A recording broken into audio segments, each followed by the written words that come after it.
सबसे जो खूबसूरत जगह है वो कश्मीर है, और कश्मीर के नीचे अगर कोई जगह है तो वो रोडू है। ऐसा गुरु चमन लाल कपूर जी ने कहा था 2010 में। और वो ऐसी भूमि है, ऋषियों की भूमि है, योगियों की भूमि है, वो स्वर्ग है। ऐसा गुरु चमन लाल कपूर जी ने के मुंह से निकला था। वहां हर घर में नीति होती है, भवन होता है, आसन होता है। तो हमें भी वहां जाने का सौभाग्य प्राप्त हुआ।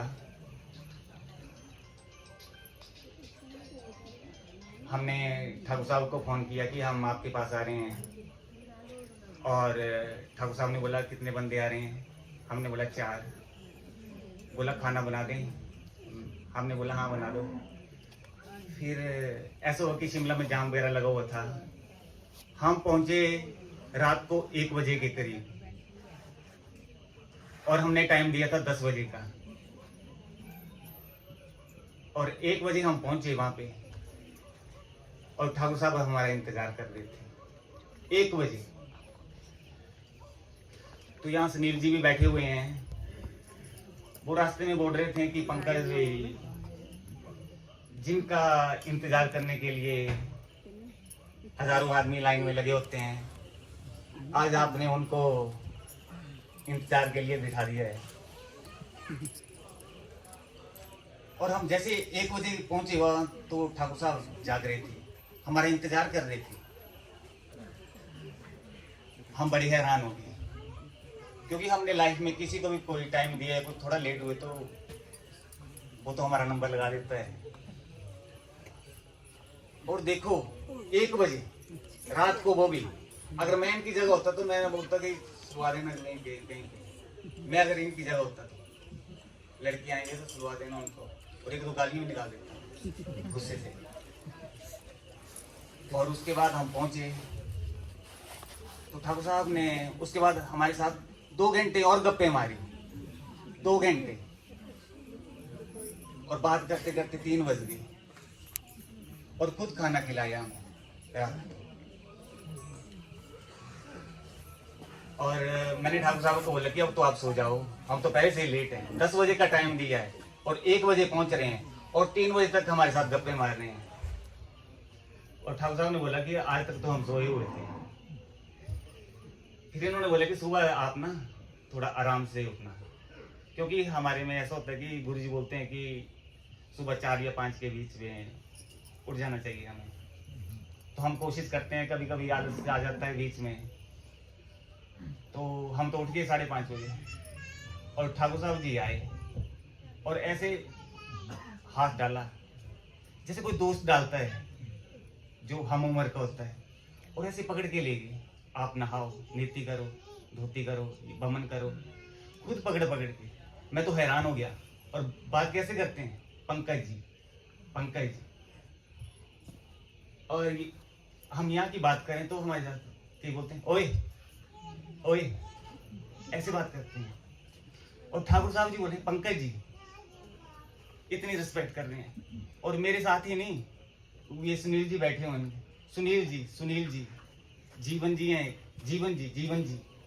और हमें हाथ में हाथ डाल के जैसे दोस्त डालते हैं, ऐसे पकड़ के ले जा रहे थे। हम 3 दिन रुके वहां पे। तो अभी वो गुरु जी का प्रवचन सुना है था हमने कि, और बोला था कि ठाकुर साहब आपकी आभा भक्त करने के लिए वहां पे खड़े हैं, ऐसा गुरु जी ने कहा था अपने मुंह से। और वैसा ही उन 3 दिनों में हम नहीं पाया, क्योंकि गुरु जी ने मुझे अपने पास 2010 में रखा था, अपने पास 1 हफ्ते के लिए। तो जैसा प्यार मैंने गुरु जी के पास देखा, कोई रोक नहीं, कोई टोक नहीं। घर में भी हमें बोलते हैं माता पिता, ये नहीं करो, वो नहीं करो। गुरु जी के पास कोई रोक टोक नहीं। चाहे आप 3 परोंठे खाओ, 4 खाओ, जितनी मर्जी चाय पियो। मैंने बोला, मैं तो हैरान हो गया गुरु जी को देख के। बस ऐसा होता था कि आरती के टाइम में आ जाओ, पाठ पढ़ लो, बाकी और कुछ नहीं। मैंने सोचा वहां पे तो प्रभु जी होती होगी, पर वैसे जैसे संसारिक होता है वैसे। तो जो 1 हफ्ता मैंने गुरु जी के पास लगाया था 2010 में दिसंबर महीने, वैसा प्यार मुझे जिंदगी में नहीं मिला। और जो 3 दिन मैंने ठाकुर साहब के पास बाहर रोड में लगाए, क्योंकि गुरु जी की बात सिद्ध हो गई।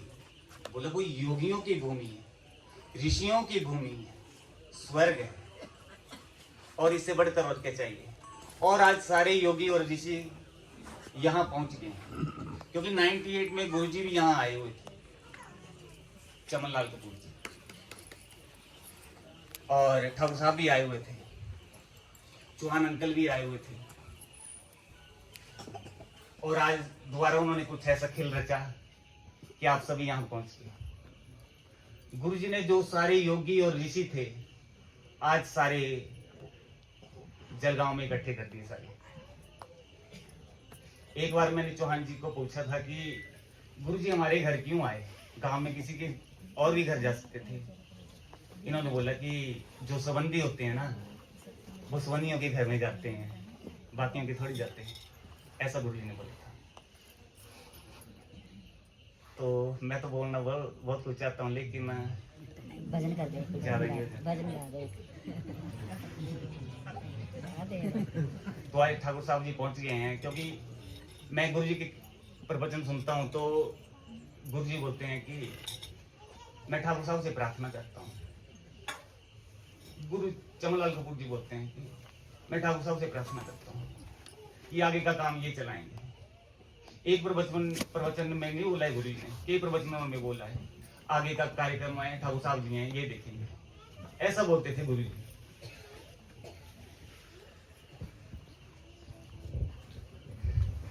तो आज गुरु जी की बहुत और मेरा मन करता था कि ये कभी आए हमारे घर, क्योंकि अशोक भाई जी के घर में आते थे ये, तो मन करता था कि हमारे घर भी आए कभी। तो आज गुरु जी की कृपा हो गई कि ये हमारे घर आ गए हैं, क्योंकि हमारे लिए ये बहुत बड़ी खुशी की बात है। अब नहीं लगता मुझे इससे बड़ा कोई खुशी का पल हमारी लाइफ में आएगा, क्योंकि एक बार गुरु चमनलाल जी आए थे और अब ठाकुर जी आए हैं। इसके बाद फिर हम उसी पचड़े में फंस जाएंगे जिंदगी में, क्योंकि मैं जब गुरु जी का फेस देखता हूँ तो गुरु चमनलाल कपूर जी जैसा मैंने, अगर ये इंसान है तो इन जैसा इंसान मैंने पूरी जिंदगी में नहीं देखा। पता नहीं कैसा आकर्षण होता है इनको देख के, लगता है यही सब कुछ है गुरु जी को देख के। पता नहीं ये गुरु जी की क्या कृपा है। एक बार मैंने बोला था वहां पे आश्रम में 2010 में, उस टाइम गुलेरी अंकल जी होते थे। मैंने बोला जब से गुरु जी हमारे घर आए ना तब से दुख ही दुख है। तो गुलेरी जी बोलते हैं महाराज जी, ये पंकज बोल रहे हैं कि जब से आप इनके घर में आए हैं ना तो दुख ही दुख है।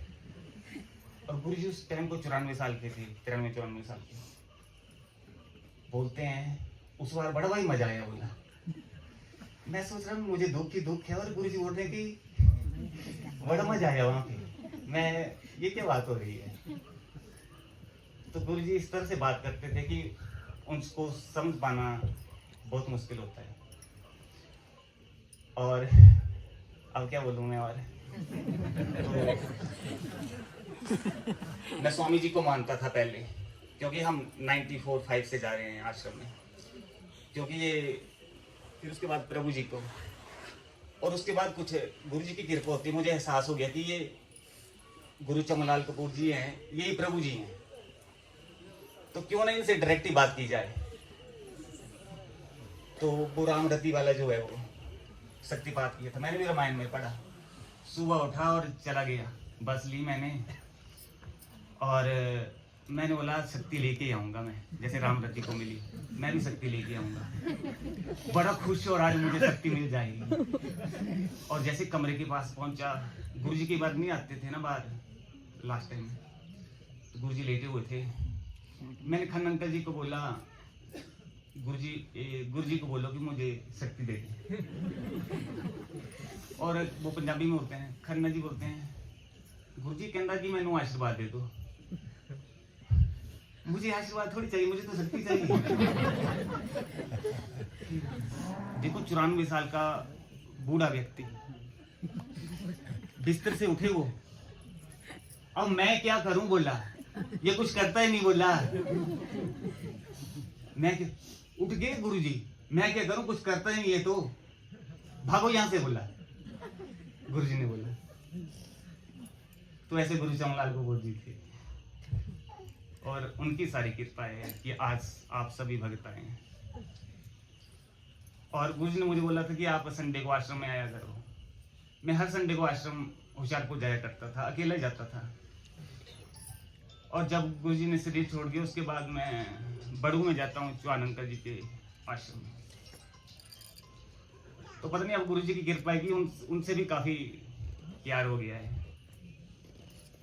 तो गुरुजी ने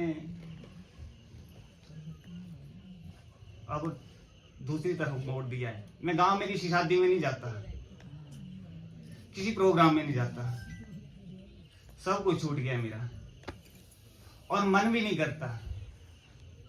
ऐसा नहीं कि मैं अपनी तरफ से नहीं जाता, भी मेरा ये नहीं, कुछ जाता नहीं, कुछ मन ही नहीं करता, सभी को पता है मेरा। और गुरुजी ने मुझे एक बार बोला था कि बर्तन धोएगा, ऐसा पता लगे कि ये प्रभु जी हैं, गुरु चमलाल प्रभु जी, लेकिन वो अहंकार होता है ना। मैंने बोला मैं बर्तन नहीं धोऊंगा। तो गुरुजी ने बोला कि कपड़े की दुकान के ऊपर पैसे काटेगा, 2010 की बात है। यह बोला अमृतसर जाएगा। अब मैंने सोचा कि अमृतसर में तो दो ही चीजें हैं, एक तो प्रभु जी का स्थान है जहाँ पे इनका जन्म हुआ है, और दूसरा पागलों का हॉस्पिटल है। फिर मैं घबरा गया। बस इतनी बात हुई थी। फिर वो एक दिन पापा को फोन आया बतन भाई का, क्योंकि हमने सोचा था कि गुरुजी 100 साल लगा के जाएंगे। तो बतन भाई बोलते हैं कि गुरुजी ना अब तैयार ही हैं। और मैंने बोला कि गुरुजी बोलते थे मुझे काम पे लग जा बेटा। और गुरुजी ने अभी शरीर नहीं छोड़ा था और मैं वो कहाँ लगा, बर्तन धोने की दुकान पे हमीरपुर में, वो भी ढाबे पे। मन नहीं करता था, बस ऐसा था कि गुरुजी ने बोला कि काम पे लग जा तू। और खन्ना जी भी बोलते थे कि बेटा मैं तेनू काम पे लगा देंगे, बोला टिक्कर लगा दूंगा। मैं सोच रहा था कि यार कपड़े की दुकान के ऊपर मैं काम करूंगा, वो ओंकार था ना बड़वारी। और मैं बर्तन की दुकान पे इसमें ढाबे में लग गया। और 2 दिन ही हुए थे कि गुरुजी ने शरीर छोड़ दिया। उसके बाद मैं 2 दिन आश्रम में रहा। और फिर वो गुरुजी की बात भी, काम पे लग जा तू और ठीक हो जाएगा। और मन नहीं करता था जाने के लिए, लेकिन जाता रहा। गुरुजी ने शरीर छोड़ दिया तो मेरा सारा विश्वास जो था वो खन्ना अंकल पे चला गया था गुरुजी के बाद।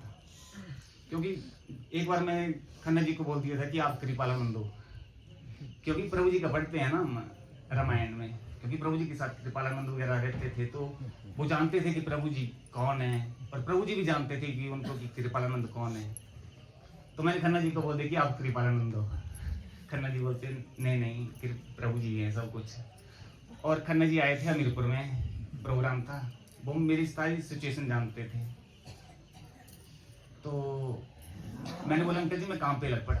बोले बेटा 1 साल काम करो फिर प्रभु जी कृपा करेंगे बोले आपके ऊपर। मैं दोबारा फंस गया। मैंने बोला अब 1 साल पूरा करूंगा और प्रभु जी मेरे ऊपर कृपा करेंगे। 1 महीना 2 महीना मेरा मन नहीं करता था जाने के, 9 महीने लगाए मैंने। वो शरीर में मुझे ना खून की कमी हो गई। उसके बाद फिर मन में आया कि मेरा 1 साल पूरा नहीं हुआ। घर पे आ गया तो कोई बोलता चलिए है उसको वहाँ ले जाओ मैंने बोला मैं कहीं नहीं जाऊँगा।